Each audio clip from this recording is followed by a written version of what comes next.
कि सर मुझे all subject की बेहतरीन तरीके से तैयारी करना है, तो मेरे दोस्तों आप लोगों को जल्दी से जाना है प्ले स्टोर में और सर्च करना है मिसाइल क्लासेस के एप्लीकेशन को। मेरे भाई history honours, political honours and geography honours का क्लासेस हमारे एप्लीकेशन पे दोस्तों एवरीडे 4 घंटा चल रही है, जहां पे दोस्तों अलग अलग टीचर्स आप लोगों को अलग अलग टाइमिंग में अलग अलग सब्जेक्ट आप लोगों का स्टडी करा रहे हैं। मेरे भाई लेट ना करें, जाएं फटाफट जल्दी से ज्वाइन करें और मेरे दोस्तों हमारे साथ जुड़ के अपनी तैयारी को मजबूत करें। और हां, आप अगर कोर्स को ज्वाइन करना चाहते हैं और किसी भी प्रकार का दोस्तों कोई इंफॉर्मेशन चाहना चाहते हैं तो इस नंबर पे मेरे भाई फाइनली आप लोग कॉल करेंगे। मेरे दोस्तों मैं आप लोगों को बेहतर तरीके से बताऊंगा कि क्या है और क्या नहीं। दूसरी बात मैं आपको बताना चाहूंगा कि मेरे भाई कुछ सब्जेक्ट ऐसा है हमारा एसकेएम यूनिवर्सिटी में जो कंपलसरी है, जैसे आपका मेरे दोस्तों एईसी पेपर, जैसे हमारा एसईसी पेपर, जैसे हमारा सोशल अवेयरनेस एंड दोस्तों एक पेपर आपका और है जो मेरे भाई आपका क्या भाई कंपलसरी है सारे ऑनर्स पेपर के लिए, history, political, geography, chemistry, physics सबके लिए। इसलिए मेरे भाई आपसे रिक्वेस्ट है कि आप लोग इस प्लेटफॉर्म से जुड़े रहें और आप चाहते हैं सर मुझे अच्छी तरह से तैयारी करना है, साधारण भाषा में नोट्स चाहिए, तो फटाफट जाएं प्ले स्टोर से मिसाइल क्लासेस के आपको डाउनलोड करके मेरे दोस्तों हमारे साथ ज्वाइन करके अपनी तैयारी को मजबूत कर सकते हैं। तो आइए दोस्तों आप लोगों को राहुल सर बहुत ही मजेदार तरीके से दोस्तों आप लोगों का जो हमारा digital communication and data management है इसमें दोस्तों बेहतरीन तरीके से सर आप लोगों को स्टडी कराएंगे। आइए बिना देर के क्लास को शुरू करते हैं।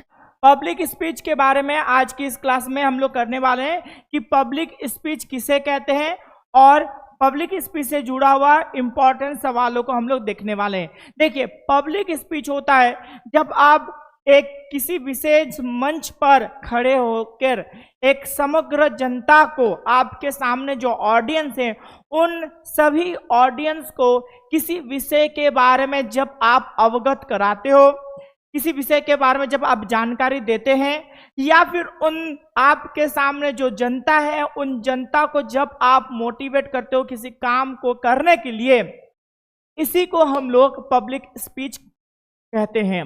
पब्लिक स्पीच का मुख्य उद्देश्य यही होता है कि किसी भी क्रिया के बारे में, किसी कार्य के बारे में, या फिर कोई सिद्धांत है, कोई मत है, इस सब को आम जनता तक पहुंचाना, इसको हम लोग पब्लिक स्पीच कहते हैं।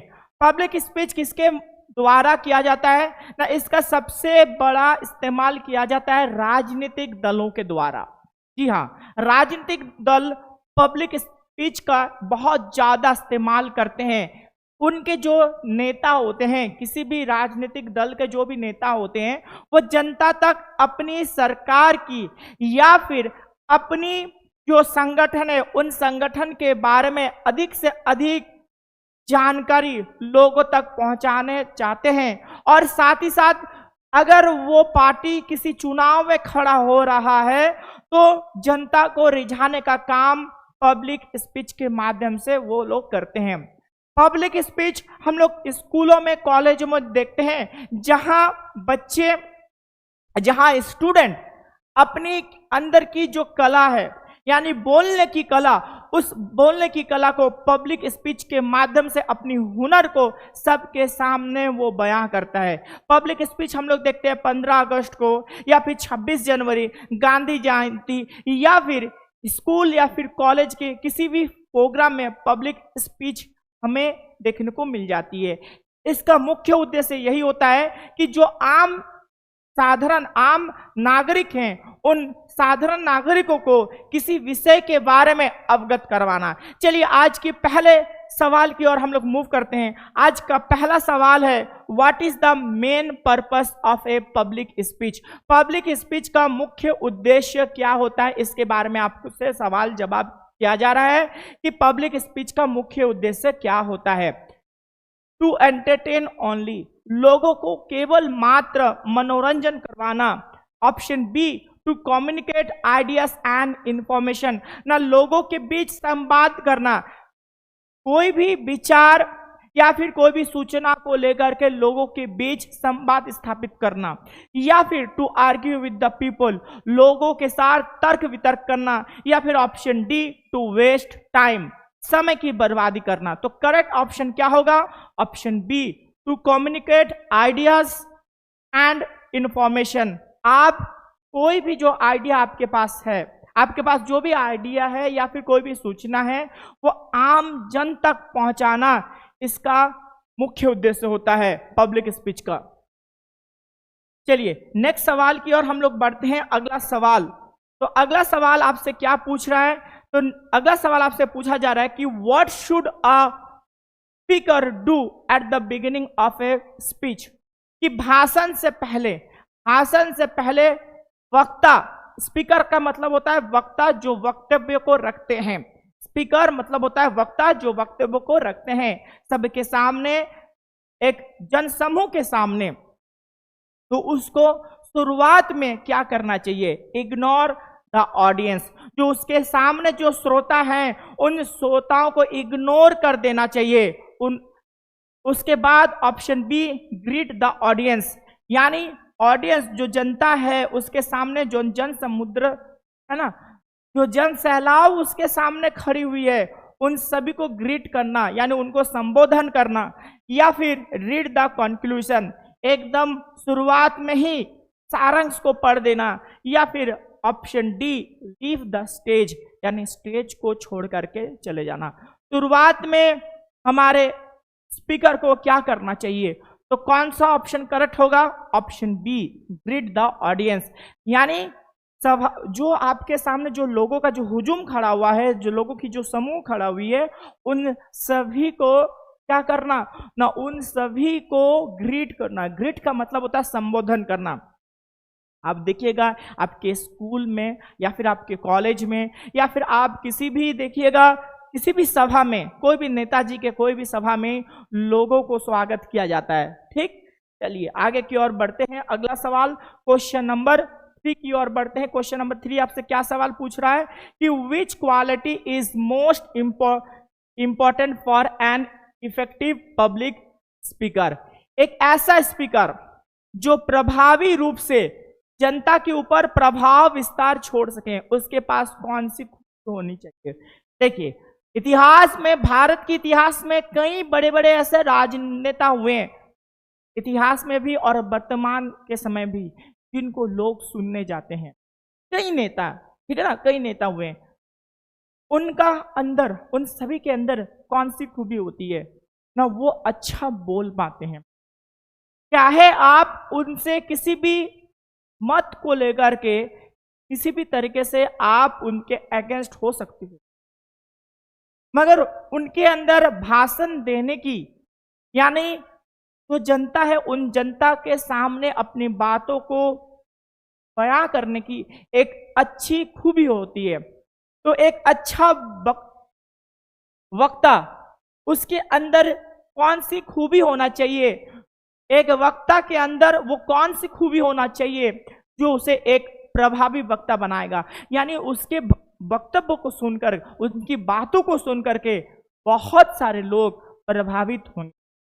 ऑप्शन ए उनके कॉन्फिडेंस, उसका आत्मविश्वास। ऑप्शन बी एंगर, उसका गुस्सा। ऑप्शन सी उसकी साइनेस, या फिर ऑप्शन डी लेजीनेस। तो करेक्ट आंसर क्या होगा? कॉन्फिडेंस। वक्ता का कॉन्फिडेंस होना चाहिए, जो स्पीकर हैं उनका कॉन्फिडेंस होना चाहिए, यानी ऑप्शन ए। देखिएगा टीवी चैनल में कई बार टीवी चैनल के जो पार्टी के अलग अलग स्पीकर आते हैं ना, डेलीगेट्स आते हैं जो अलग अलग पार्टियों के प्रतिनिधित्व करते हैं, कुछ भी बोल जाते हैं। वो लोग कुछ भी बोल जाते हैं। पहले आप शुरुआत में अगर आप सुनिएगा ना तो आपको लगेगा सही बोल रहे हैं, मगर बाद में आप जब उस वीडियो को दोबारा देखोगे ना तो आपको लगेगा ये भाई कुछ गलत बोल रहा है ना। तो उसके अंदर क्या होना चाहिए? विश्वास, कॉन्फिडेंस। हाँ, हमारे बहुत बड़े नेता हैं जल्दी द लेट, अभी उनका मीम चल रहा है ना जल्दी द लेट का, कमेंट कीजिए किनका मीम चल रहा है जल्दी द लेट। तो जल्दी द लेट का देखिएगा वो क्या बोलते हैं, हर समय कुछ भी वो बोल रहे हैं, इररिलेवेंट कोई भी चीज वो बोल रहे हैं, वो उनका मीम वायरल हो रहा है। यानी वो जो बात कर रहे हैं ना, एक देखिएगा एक पॉलिटिशियन का हम लोग देखते हैं कि चीजों को वो बहुत ही ज्यादा सजा कर बोलते हैं, और वो जब बात करते हैं ना, कुछ भी वो बोल देते हैं, और उनके अंदर कॉन्फिडेंस है। पैसा और फेम क्या चाहिए, तो वो बोल दिए हैं पैसान। तो इस तरह से वो कमेंट करते हैं ना, तो उनके अंदर विश्वास है जल्दी लेट का। हमारे भोजपुरी इंडस्ट्री का सबसे बड़े सुपरस्टार। चलिए आगे की ओर बढ़ते हैं। Why is eye contact important during a speech? जब आप कॉलेज में किसी भी प्रकार का भाषण दे, तो अपने जो सहपाठी हैं या फिर अपने सीनियर्स हैं या फिर अपने जूनियर्स, ठीक है ना, कॉलेज का कोई भी प्रोग्राम हो गया, या फिर आप देखिएगा आपके मोहल्ले में कुछ भी प्रोग्राम हो रहा है सोसाइटी में, या फिर आप देखिए कि जो भी नेता हैं वो लोगों को देखते हुए वो भाषण देते हैं, यानी लोगों के साथ आई कांटेक्ट करते हुए। टीवी न्यूज़ चैनल में देखिएगा जो रिपोर्टर उनसे सवाल जब पूछा जाता है, तो देखिएगा वो विश्वास के साथ बात करते हैं, लोगों में आंखों में आंख डाल करके बात करते हैं। तो ये आंखों में आंखें डाल करके बात करना क्यों जरूरी हो? To contact with the audience, audience के साथ अपना एक संबंध स्थापित करना, ठीक। दूसरा, टू रीड नोट्स, नोट को पढ़ना, या फिर टू चेक द टाइम, समय को देखना, या फिर टू अवॉइड पीपल, लोगों को अवॉइड कर देना। करेक्ट आंसर क्या होगा? ऑप्शन ए, कि जब आप अपने जो स्रोत कि सर मुझे ऑल सब्जेक्ट की बेहतरीन तरीके से तैयारी करना है, तो मेरे दोस्तों आप लोगों को जल्दी से जाना है प्ले स्टोर में और सर्च करना है मिसाइल क्लासेस के एप्लीकेशन को। मेरे भाई, history honours, political honours and geography honours का क्लासेस हमारे एप्लीकेशन पे दोस्तों एवरीडे 4 घंटा चल रही है, जहां पे दोस्तों अलग अलग टीचर्स आप लोगों को अलग अलग टाइमिंग में अलग अलग सब्जेक्ट आप लोगों का स्टडी करा रहे हैं। मेरे भाई लेट ना करें, जाएं फटाफट, जल्दी से ज्वाइन करें और मेरे दोस्तों हमारे साथ जुड़ के अपनी तैयारी को मजबूत करें। और हां, आप अगर कोर्स को ज्वाइन करना चाहते हैं और किसी भी प्रकार का दोस्तों कोई इंफॉर्मेशन चाहना चाहते हैं, तो इस नंबर पे मेरे भाई फाइनली आप लोग कॉल करेंगे। मेरे दोस्तों मैं आप लोगों को बेहतर तरीके से बताऊंगा कि क्या है और क्या नहीं। दूसरी बात मैं आपको बताना चाहूंगा कि मेरे भाई कुछ सब्जेक्ट ऐसा है हमारा एसकेएम यूनिवर्सिटी में जो कंपलसरी है, जैसे आपका मेरे दोस्तों एईसी पेपर, जैसे हमारा एसईसी पेपर, जैसे हमारा सोशल अवेयरनेस, एंड दोस्तों एक पेपर आपका और है जो मेरे भाई आपका क्या भाई कंपलसरी है सारे ऑनर्स पेपर के लिए, history, political, geography, chemistry, physics, सबके लिए।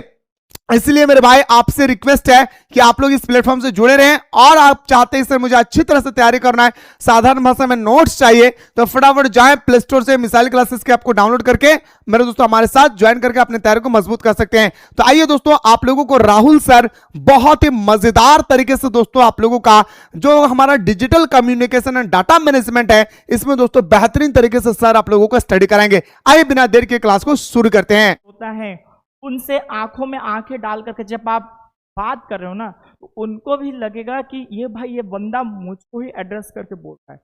साइकोलॉजी उनके ऊपर प्रभाव पड़ता है, ठीक ना। अच्छा प्रवक्ता का यह निशानी होता है कि वो कॉन्फिडेंस के साथ बात करता है, दूसरा लोगों में आंखों में आंख डाल करके वो बात करता है, आई कांटेक्ट रखता है, ताकि जो भी वो डिलीवर कर रहा है उसके साथ उसकी जो श्रोता है, जो ऑडियंस है, उसकी बातों के साथ कनेक्ट हो सके। चलिए आगे की ओर हम लोग बढ़ते हैं। अगला सवाल, how should a speaker's voice be? Speaker का जो स्वर है यानी गला का जो टोन है, वो टोन किस प्रकार, वॉइस किस प्रकार होना चाहिए? वेरी लो, बहुत ही धीमा, क्लियर एंड ऑडिबल, साफ सुथरा और सुनने में योग्य हो। ऑडिबल का मतलब होता है सुनने में योग्य हो, ऐसा शब्द, ऐसा गला का आवाज जो सुनाई दे।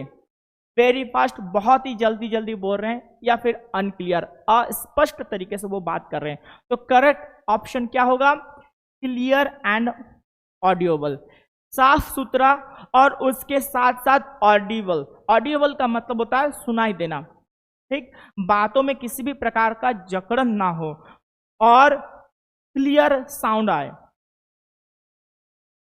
चलिए नेक्स्ट सवाल, क्वेश्चन नंबर 6 की ओर हम लोग बढ़ते हैं। अगला सवाल, what is the first step in preparing a speech?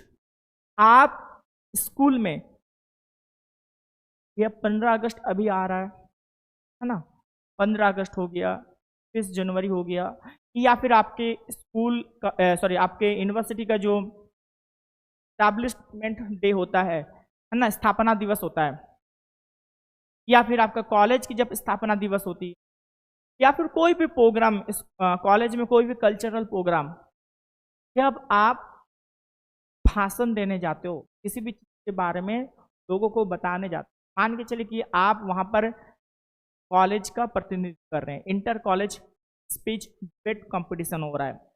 एक बार आप मान लीजिए कि inter college debate competition, speech debate competition हो रहा है आपकी यूनिवर्सिटी की तरफ से, और आप अपने कॉलेज को प्रतिनिधित्व कर रहे हैं। वहां पर किसी भी टॉपिक को, मान के चलिए कि ग्लोबल वार्मिंग के ऊपर आपको सभी के सामने प्रेजेंटेशन रखना है। आप क्या सोच रहे हो, आपका जो ग्रुप है जो आपका कॉलेज से आया है उसका नजरिया क्या है, ठीक। तो वहां पर आप स्पीच देने से पहले, भाषण देने से पहले आप कौन कौन बातों को अपनी जहन में रखोगे। चूजिंग द टॉपिक, टॉपिक का चुनाव करना, मेमोराइजिंग द कंक्लूजन, है ना, सभी चीज़ों को यानी सारांश को अच्छे तरीके से याद कर लेना। स्पीकिंग इमीडिएटली, जल्दी जल्दी आपको फॉरन तरीके से आप बोलना चालू कर देते हो, या फिर लीविंग द स्टेज, स्टेज को छोड़ के चले जाना।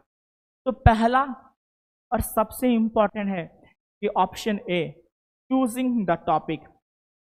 आपको टॉपिक के ऊपर, अगर इस कॉलेज की तरफ से, स्कूल की तरफ से अगर टॉपिक दिया जाता है, कई बार हमें टॉपिक दिया जाता है स्कूलों में या फिर कॉलेजों में या फिर अपने मोहल्ले में, किसी भी टॉपिक के ऊपर हम लोग बात कर लेते हैं। जब हमारे पास टॉपिक नहीं है, मान के चले कि आप नेता हो और एज अ लीडर आप अपने लोगों को संबोधित कर रहे हो, तो उस समय आपको क्या चाहिए, कौन सी खूबी आपको आना चाहिए?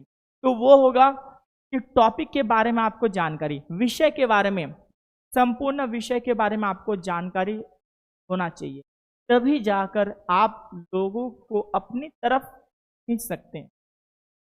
चलिए अगला सवाल, what is the best way to reduce stage fear?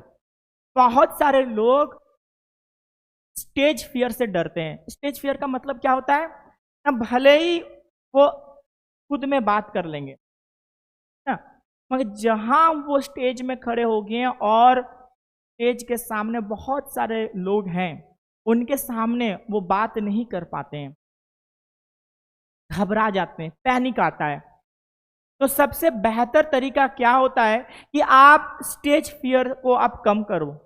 ये होता है सिंगिंग के लिए, बहुत सारे बच्चे बहुत ही बढ़िया तरीके से वो गाना गा सकते हैं घर में, ठीक है ना, मगर जैसे ही उसको एक स्टेज मिल गया और एक माइक मिल गया, जब एक ऑडियंस है 50-100 लोगों की ऑडियंस है, वो बच्चा गा नहीं पाता या फिर वो बच्चा डांस नहीं कर पा रहा है, क्योंकि उसको डर लग रहा है, स्टेज फियर, यानी लोगों को सामना करने में उसको दिक्कत आ रही है। तो what is the best way to reduce the stage fear? वो कौन सा तरीका है, वो सबसे किफायती वो कौन सा तरीका है जिससे आप स्टेज फियर को दूर कर सकते हैं? प्रैक्टिस रेगुलरली, लगातार प्रैक्टिस करना, स्पीक फास्टर, जल्दी जल्दी आपको बोलना है, अवॉइड द ऑडियंस, नजरअंदाज कर देना है, किसको, ऑडियंस को, श्रोताओं को, या फिर स्किप प्रिपरेशन, प्रिपरेशन को, तैयारी को आपको क्विट कर देना चाहिए। तो इसका करेक्ट आंसर होगा ऑप्शन ए, प्रैक्टिस रेगुलरली। लगातार आपको प्रैक्टिस करना है, लगातार आपको प्रैक्टिस करना है। जब आप लगातार प्रैक्टिस करोगे, जब लगातार आप अभ्यास करोगे, 7 का ए होगा, तब जाकर के आपकी ये जो डर है, लोगों को सामने बोलने की जो डर, घबराहट, वो खत्म हो जाएगा। चलिए अब आते हैं क्वेश्चन नंबर 8 की ओर। A good speech should end with, एक गुड स्पीच हमेशा किस तरह से एंड होना चाहिए? नो कंक्लूजन, कोई कंक्लूजन नहीं होगा, कोई निष्कर्ष नहीं होगा। A strong conclusion and thanks, ठीक है, क्या बोल रहे हैं यहाँ पर?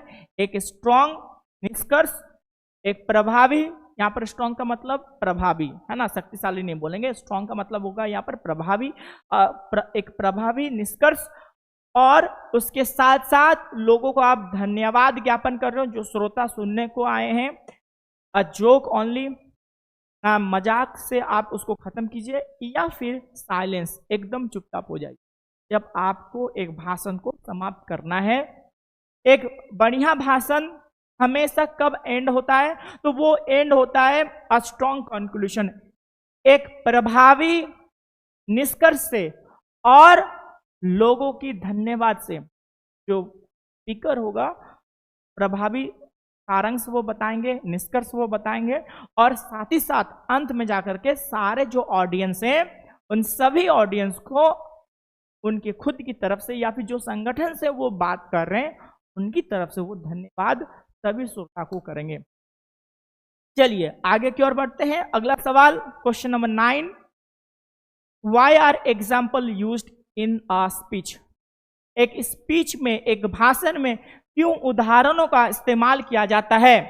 टू क्लैरिफाई आइडियाज, ना विचारों को, जो भी आपके सामने जो भी विचार आ रहा है उस विचारों को साफ सुथरे तरीके से लोगों के पास पहुंचाने के लिए।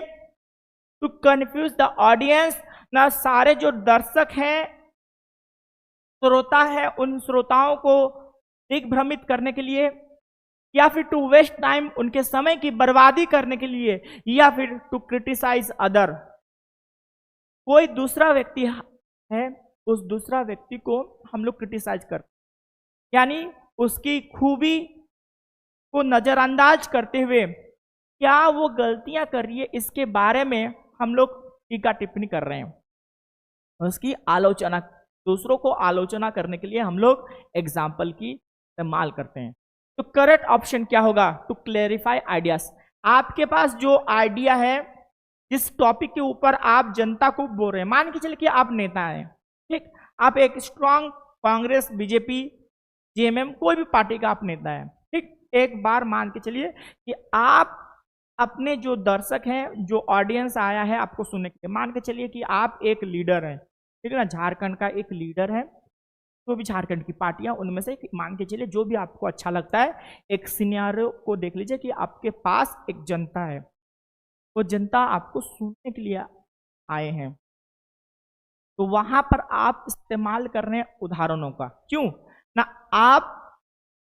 आपको या फिर आपके पार्टी के जो अदर कैंडिडेट, उस कैंडिडेट को क्यों जनता वोट देगी, इसके लिए आप स्पीच डिलीवर कर रहे हो और वहां पर आप उदाहरणों का इस्तेमाल कर रहे हैं ताकि आपके पास जो विचार है उस विचार को लोगों के सामने आप स्पष्ट रूप से बयां कर पा रहे हैं, इसलिए आप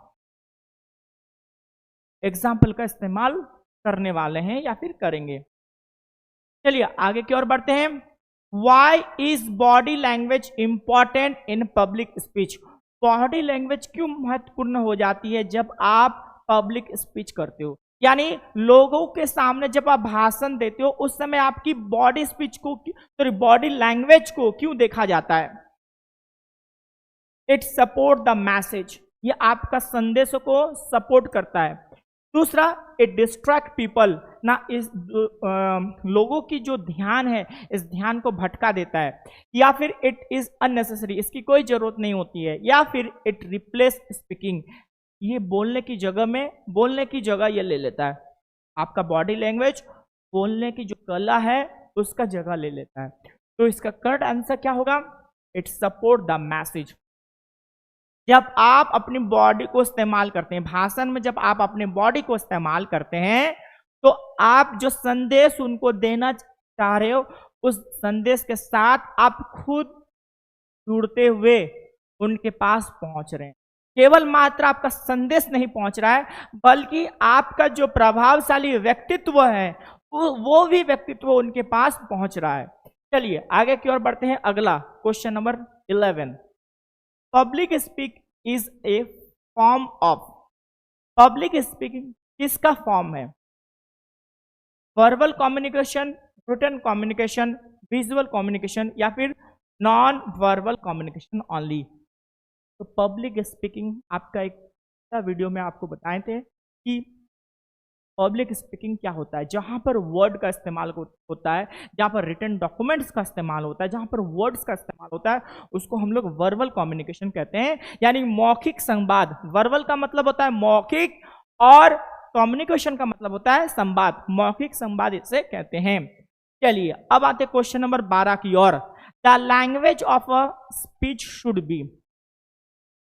यहां पर क्या आपसे सवाल पूछ रहा है कि भाषा, जब आप पब्लिक स्पीक कर रहे हो, पब्लिक स्पीकिंग कर रहे हो, यानी जब आप एक जनमानस है, एक बड़ा सा भीड़ है, लोग 100-150 लोग सुनने, मान के चल के 1000-2000 लोग आपको सुन आ रहा है, मान के चलिए आप एक बड़े नेता हैं, है ना, हो नहीं, बट क्या मालूम कल जाकर के आप हो सकते हो।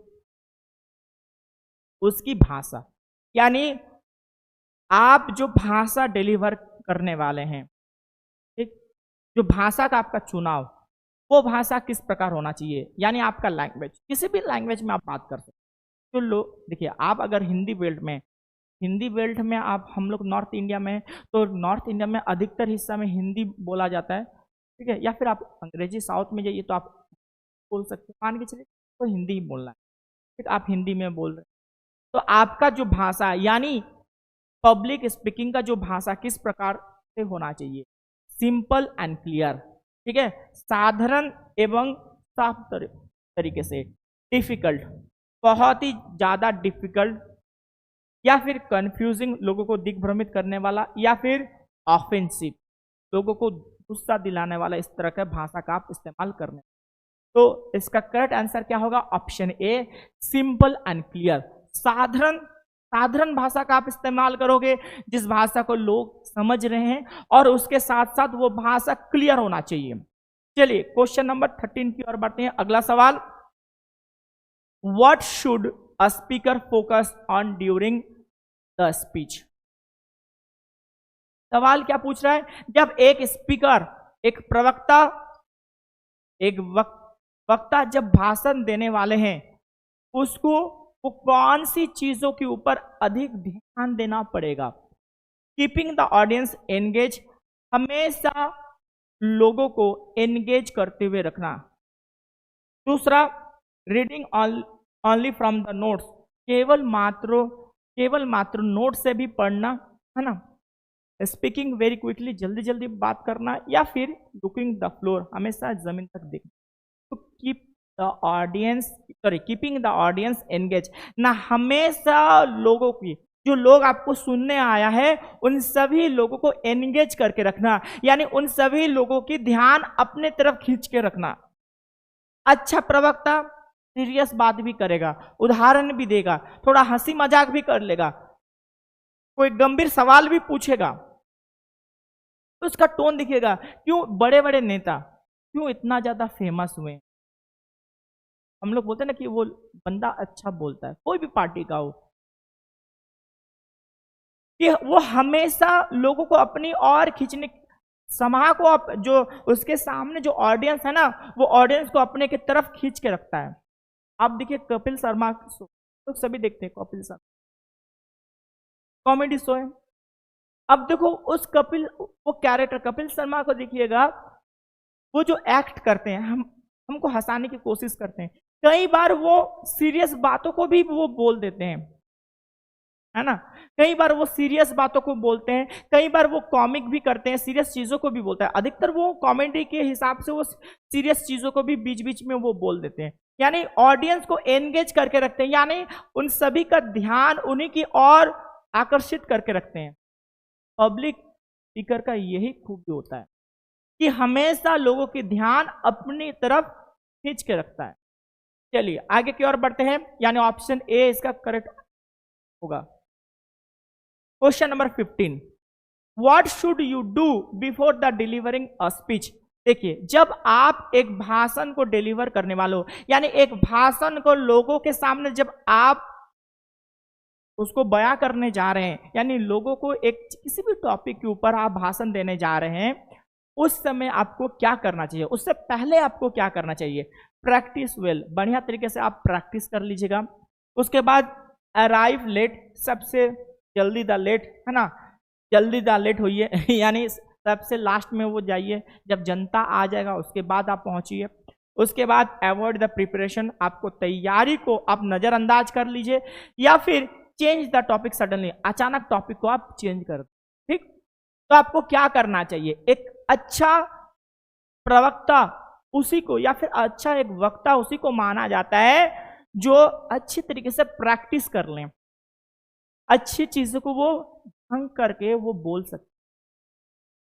कांग्रेस का दिखता नेशनल टीवी चैनल कांग्रेस का जो अजय आलोक है, शायद उनका नाम है अजय आलोक, जो कांग्रेस के प्रवक्ता है नेशनल टीवी में, देखिएगा अच्छी तरीके से वो बोल पाते हैं। संदीप पात्रा हो, अजय आलोक हो, पवन खेड़ा, ठीक है ना, हिंदी न्यूज के बता रहे हैं, ये अच्छे प्रवक्ता हैं। चाहे आप इनसे आपका जो राजनीतिक ओपिनियन अलग हो सकता है, मगर ये अच्छे प्रवक्ता हैं, नो डाउट ये अच्छे गुड पब्लिक स्पीकर हैं। क्यों?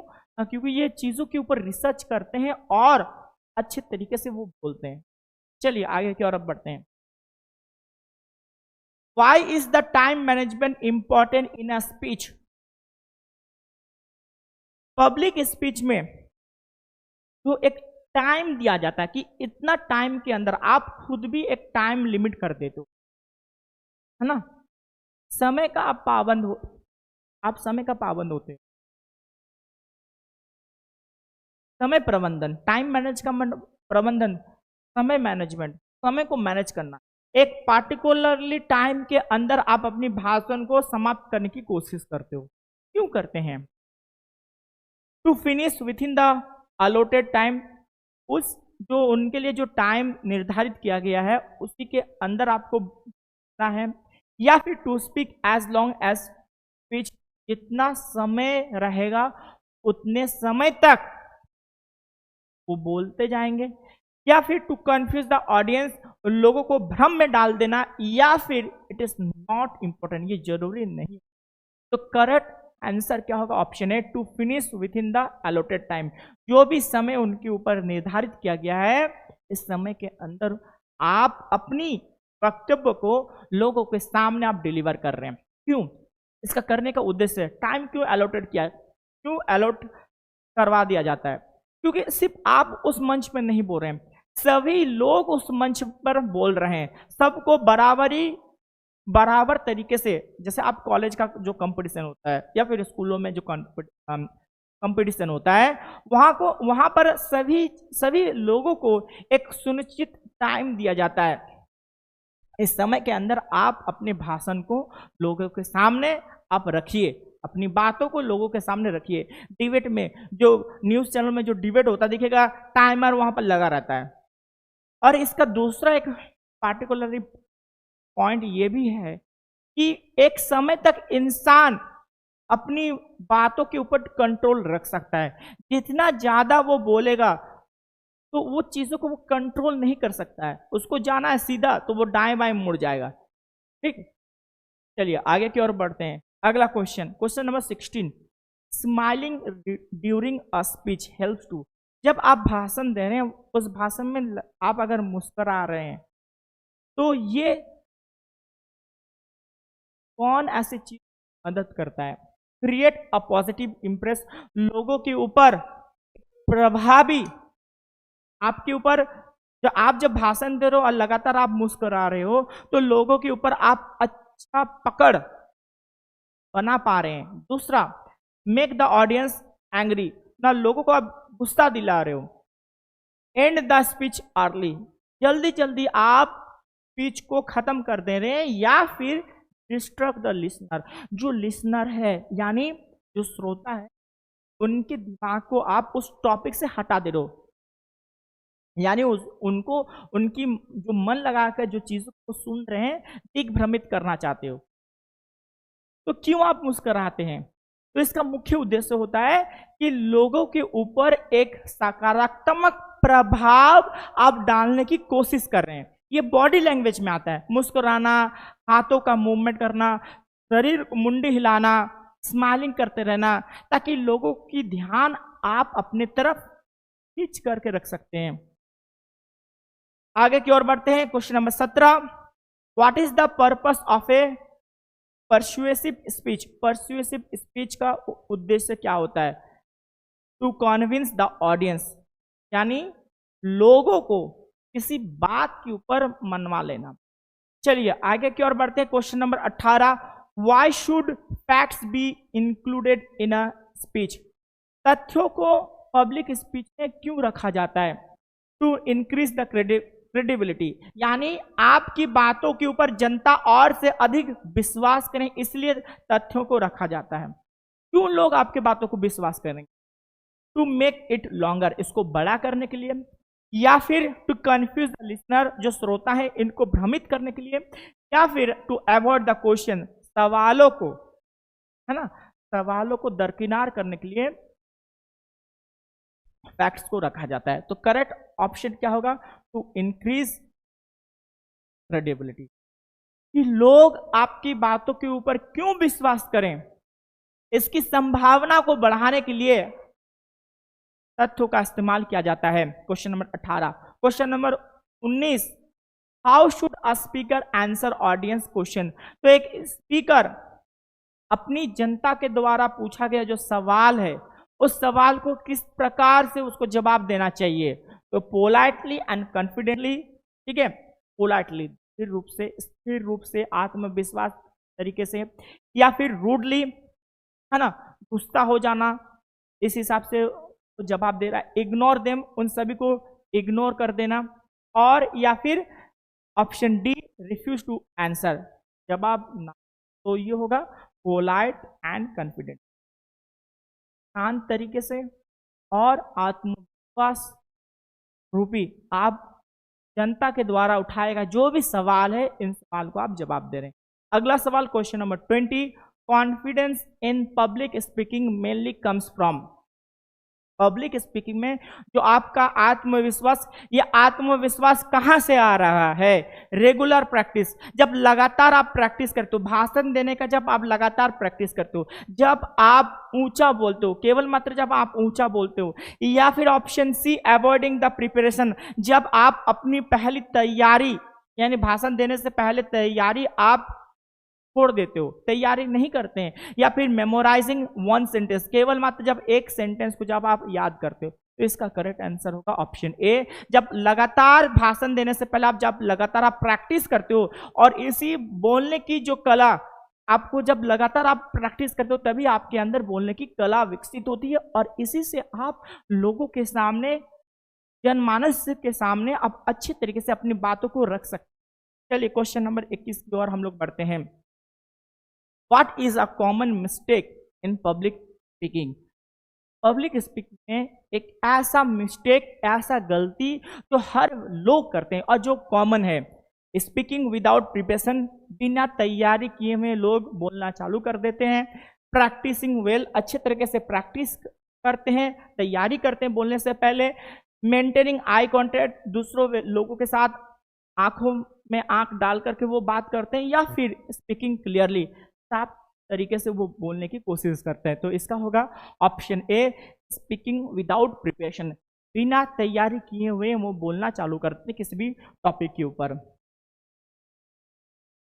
पब्लिक स्पीकिंग हेल्प्स इंप्रूव, जब आप जनसमूह के सामने, ऑडियंस के सामने, श्रोताओं के सामने जब आप बात करते हो, है ना, लोगों के सामने, जनमानस के सामने जब आप बात करते हो, इससे आपके अंदर कौन सी ऐसी चीज वो विकसित होती है?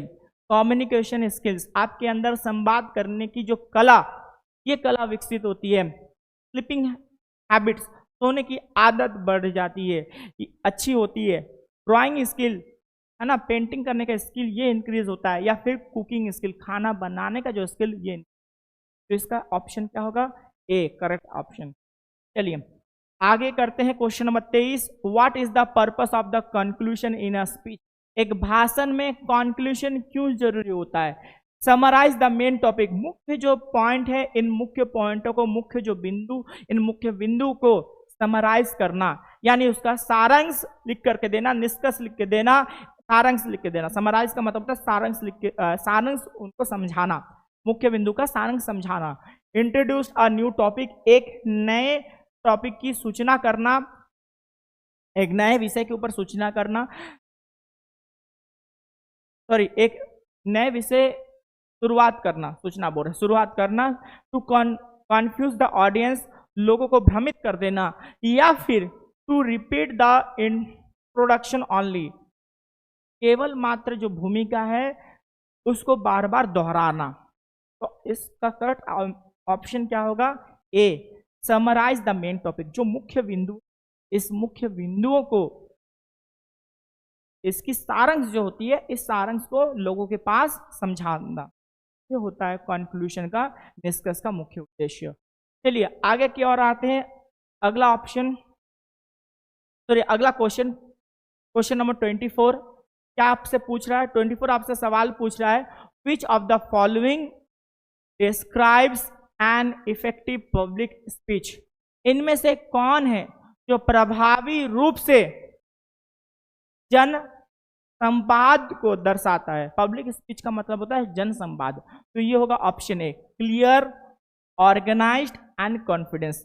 जब आप साफ तरीके से, जब आप आत्मविश्वास से, और जब आप एक स्पष्ट रूप से, गठनमूलक तरीके से और आत्मविश्वास के साथ जब लोगों को अपनी आइडिया या फिर अपनी सिद्धांत को या फिर अपने विचारों को जब आप लोगों के सामने बताते हो, तो लोग भी आपसे प्रभावित हो जाते हैं। ठीक है, तो आज के लिए इतना ही, फिर मिलते हैं एक नए वीडियो पर।